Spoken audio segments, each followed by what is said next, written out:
Hello everyone, welcome back to my channel.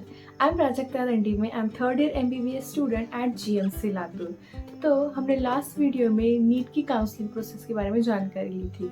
उसमें हमने specially Maharashtra state के बारे में जानकारी ली थी, मतलब कि महाराष्ट्र स्टेट के government colleges, private colleges, then deemed universities, then इन सब का सीट मैट्रिक्स, इन सब का fees structure, then category wise reservation, girls reservation, then special reservation मतलब कि डिफेंस, ऑर्फन स्टूडेंट्स, इन सब के लिए रिजर्वेशन, इन सब की इंफॉर्मेशन हमने डिटेल में लास्ट वीडियो में ली थी।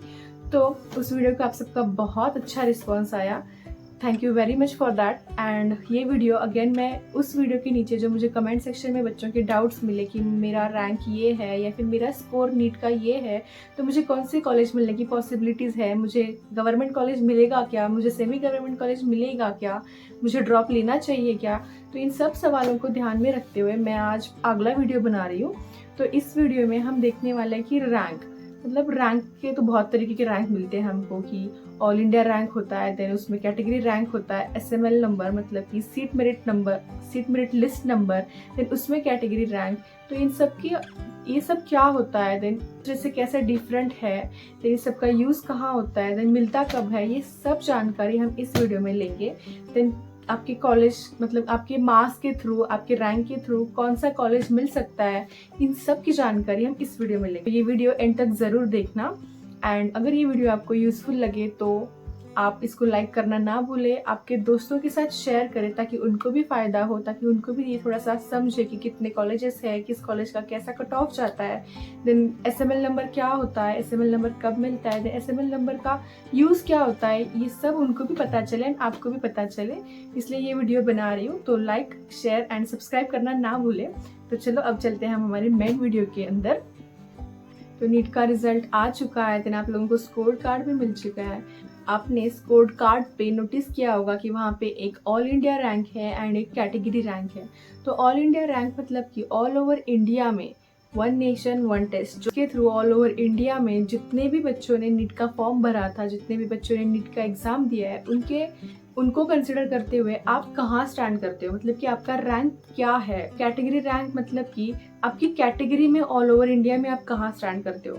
ये रैंक जो होता है, ये आप जब ऑल ओवर इंडिया में काउंसलिंग कराते हो, मतलब कि जो एमसीसी कंडक्ट कराता है, मेडिकल काउंसलिंग कमिटी, रैंक्स का आपको स्टेट में मतलब कि स्पेशली महाराष्ट्र स्टेट में काउंसलिंग करने के टाइम पे क्या यूज होता है।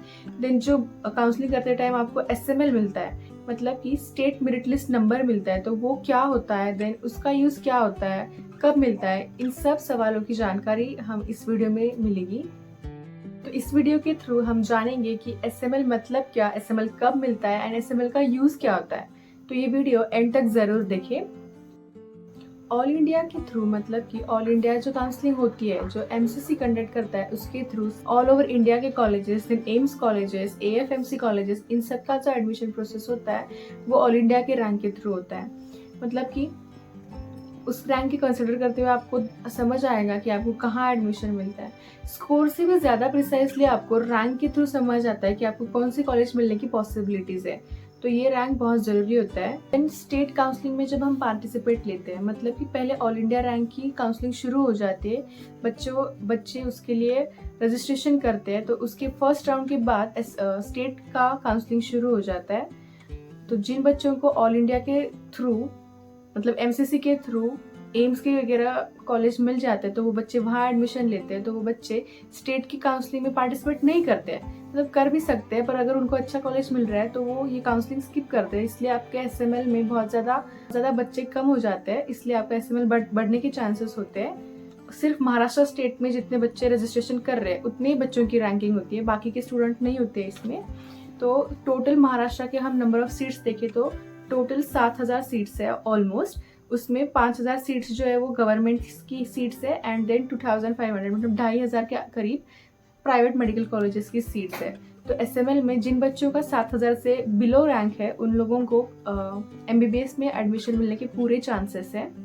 और एसएमएल मतलब स्टेट में क्या होता है कि जो बच्चों ने ऑल इंडिया के अंदर ओबीसी के थ्रू फॉर्म भरा है, तो उनके स्टेट में सब कैटेगरीज में डिवीजन होता है, जैसे कि NTA, NTB, then NTC, NTD, then other categories का भी होता है। मतलब जैसे कि नीट का रजिस्ट्रेशन भरते टाइम उसने EWS के थ्रू भरा होगा एंड उसके पास अगर SCBC का सर्टिफिकेट हो तो वो स्टेट काउंसलिंग जो है वो SCBC के थ्रू कर सकता है, उसको SCBC के थ्रू उसकी सीट मिलेगी।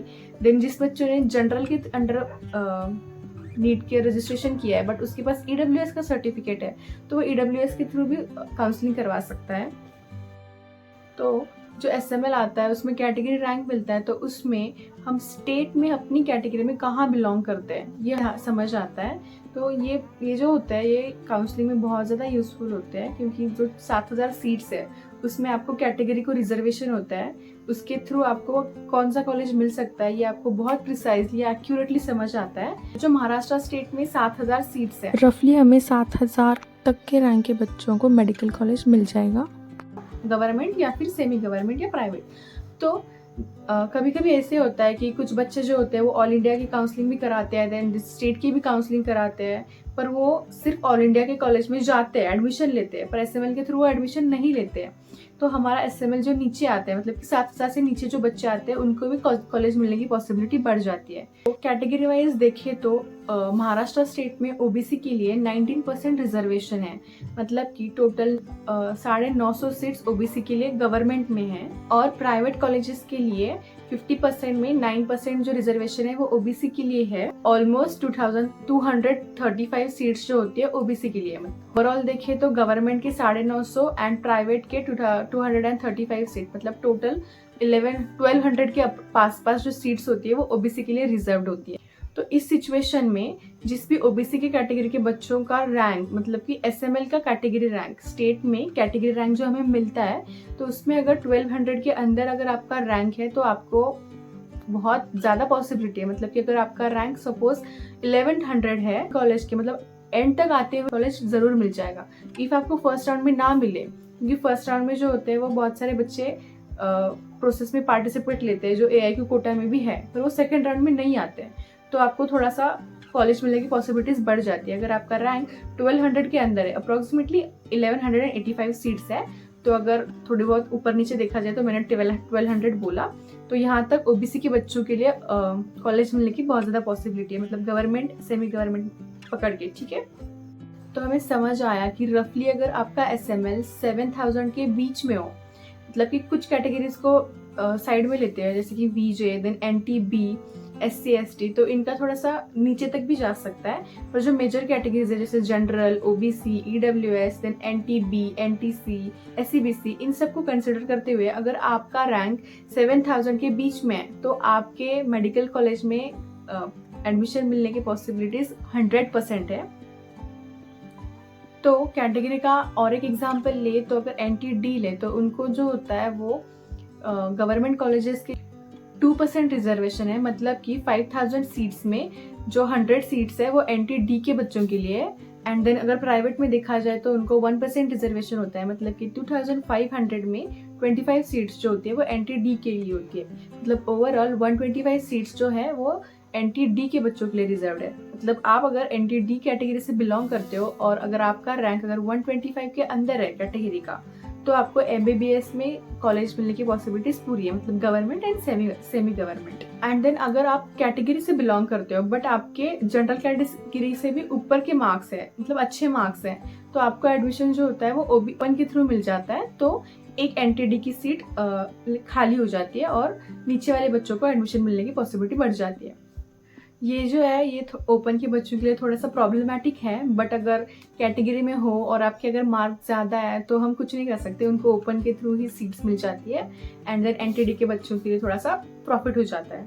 ये तभी होता है जब आपके ओपन के मतलब जो कट ऑफ है उससे ज़्यादा मार्क्स हो, तभी आपको ओपन से सीट मिलती है। मतलब कम मार्क्स से हो और आपको ओपन की सीट मिल रही है, ये ऐसे नहीं होता है, जब ज़्यादा मार्क्स हो तभी ऐसे होता है। तो ओवरऑल हमें समझ में आया कि SML जो होता है वो बहुत इंपॉर्टेंट होता है, एंड देन स्टेट में कैटेगरी रैंक भी बहुत ज़्यादा इंपॉर्टेंट होता है। इसके थ्रू हमें एक्यूरेटली समझ आता है कि आपको कौन सा कॉलेज मिलने के चांसेस है, देन आपके रैंक के थ्रू आपको गवर्नमेंट या फिर प्राइवेट मिलने के चांसेस है, ये भी हमें समझ आता है। तो ये रैंक हमें कब मिलता है? तो जब महाराष्ट्र CET सेल के थ्रू ऑफिशियल रजिस्ट्रेशन जब शुरू होगा, जब रजिस्ट्रेशन पूरा होगा उसके बाद एक प्रोविजनल मेरिट लिस्ट भेजी जाती है, एंड देन इस प्रोविजनल लिस्ट में मतलब कि कोई ऑब्जेक्शंस हो, लाइक कैटेगरी में कोई चेंज हुआ हो, तो ये सब करेक्शन करने के बाद एक फाइनल मेरिट लिस्ट आती है एंड देन आपको फाइनल आपका SML मिल जाता है। एंड इसके थ्रू आपको कॉलेज में कौन से कॉलेज मिलने की चांसेस है ये समझ में आता है। जरूरी स्टेप है, मतलब कि आपको कॉलेज की प्रेफरेंस लिस्ट कैसे डालनी है, कौन से जोन में आपको ज़्यादा ध्यान से इंफॉर्मेशन निकालनी है, किस कॉलेज का एकेडमिक्स कैसा है, किस कॉलेज में क्या क्या होता है, ये सब आपको SML के थ्रू समझ आता है। मतलब कि अगर मिल रहा है, मतलब होता है ना कि लातूर अच्छा है या नांदेड़ अच्छा है, मीरत, इन सब के बीच में अंबेजोगाई है, ये जो होते हैं मतलब एक ही रैंक पे एक मतलब ऐसे ऊपर नीचे होता रहता है। तो अभी तो लातूर ऊपर आया है। लातूर बहुत अच्छा कॉलेज है, गवर्नमेंट मेडिकल कॉलेज लातूर। इसका एकेडमिक्स भी पूरा अच्छा है। देन जो टीचर्स होते हैं उनका पर्सनली ध्यान होता है। देन सारे लाइक प्रोग्राम्स फंक्शंस जो होते हैं वो यहाँ पे होते हैं। पढ़ाई का ये भी बहुत ज़्यादा अच्छा है एंड देन एक्स्ट्रा करिकुलर के लिए भी बहुत ज़्यादा अच्छा है। मेरे कॉलेज का टूर तो मैं दे चुकी हूँ, तो वो भी ज़रूर देखें। एंड तो इस वीडियो से हमें समझ आया कि इंडिया कोटा में जो सब कैटेगरीज नहीं होती है वो स्टेट में काउंसलिंग करते टाइम डिवाइड होके उन कैटेगरीज से डिवाइड हो जाते हैं एंड देन कैटेगरी के रैंक आपको मिलते हैं एंड देन एडमिशन प्रोसेस करने के लिए और ज़्यादा आसानी हो जाती है। तो SML बहुत ज़्यादा ज़रूरी होता है एंड देन कैटेगरी रैंक भी बहुत ज़्यादा ज़रूरी होता है। एंड कब मिलता है, तो जब महाराष्ट्र CET सेल जब हमारा एडमिशन प्रोसेस शुरू करता है, रजिस्ट्रेशन हो जाता है, उसके बाद एक प्रोविजनल आती है and then final merit list आती है। तो आई होप ये वीडियो आप लोगों को हेल्पफुल लगा हो एंड इस वीडियो को लाइक करना ना भूलें एंड आपके दोस्तों के साथ भी शेयर करें ताकि उनको भी इसके बारे में थोड़ी इन्फॉर्मेशन मिले। फॉर्म भरते टाइम मतलब कि कॉलेज की प्रेफरेंस लिस्ट देते टाइम थोड़ा सा ध्यान से प्रेफरेंस लिस्ट दो। और अगर आपको और कोई हेल्प चाहिए तो आप कमेंट सेक्शन में बताना, मैं अपना अगला वीडियो उस टॉपिक पे बताऊंगी। So yes, thank you so much.